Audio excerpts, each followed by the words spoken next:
Good morning. My name is Caleb, son of Jephunneh.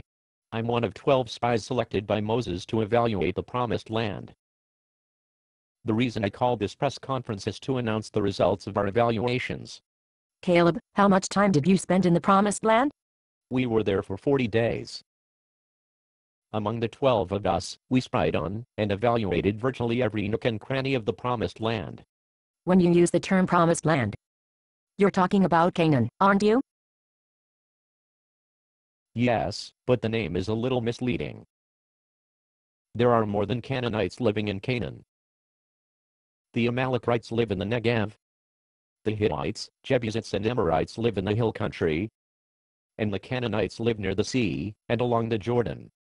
This is bad news, isn't it, Caleb? Bad news? Yes. If you were expecting to battle only one tribe for possession of the land. But you now have 5 tribes to contend with, isn't it bad news? Not for me. And what about the Anakites? The Anakites? It's a tribe of giants. Some of them were reported by the other spies as 9 feet tall. That's 6 tribes. Aren't you discouraged? Me? No.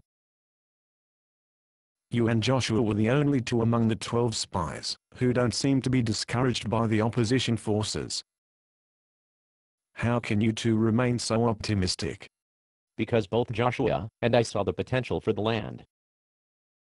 We picked one bunch of grapes that was so big it took 2 of us to carry it back here. We also saw bumper crops of pomegranates and figs. The Lord God of Israel was right when he told us that the promised land is flowing with milk and honey. And it's ours for the taking. Then, how do you explain the pessimism of the other 10 spies? They have short memories. What do short memories have to do with the strength of Israel's enemies?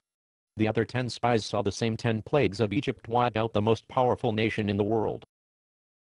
They saw God drown the most powerful army in the world in the Red Sea. The tribes of Canaan are second-rate compared to the Egyptian army, even if you include the Anakites. So, are you saying that Israel will be crossing over the Jordan River into the promised land? Unfortunately, no. But you said Israel could defeat them. We can. That is, we could, if we put our trust in the God who fought and won for us in Egypt. Are you saying that you Hebrews are not putting your trust in God? It's even worse than that. The Hebrews are not only sniveling and crying in fear of these tribes. They have threatened to remove Moses from power and elect a new leader who will lead them back to slavery in Egypt. So, in spite of the fact that you think victory over the tribes of Canaan is a sure thing, Israel isn't going. Unfortunately, that's true. Apparently, 400 years of slavery in Egypt has made them cowards. So, are you going back to Egypt? No. No. No. If you're not going to Canaan, and you're not going back to Egypt, where will you go? The Lord God of Israel will march us around the Arabian desert until all the adults who rebelled against God have died. That's the price they will pay for their rebellion. How long will that take? About 40 years. So, these poor fools could have taken possession of the promised land.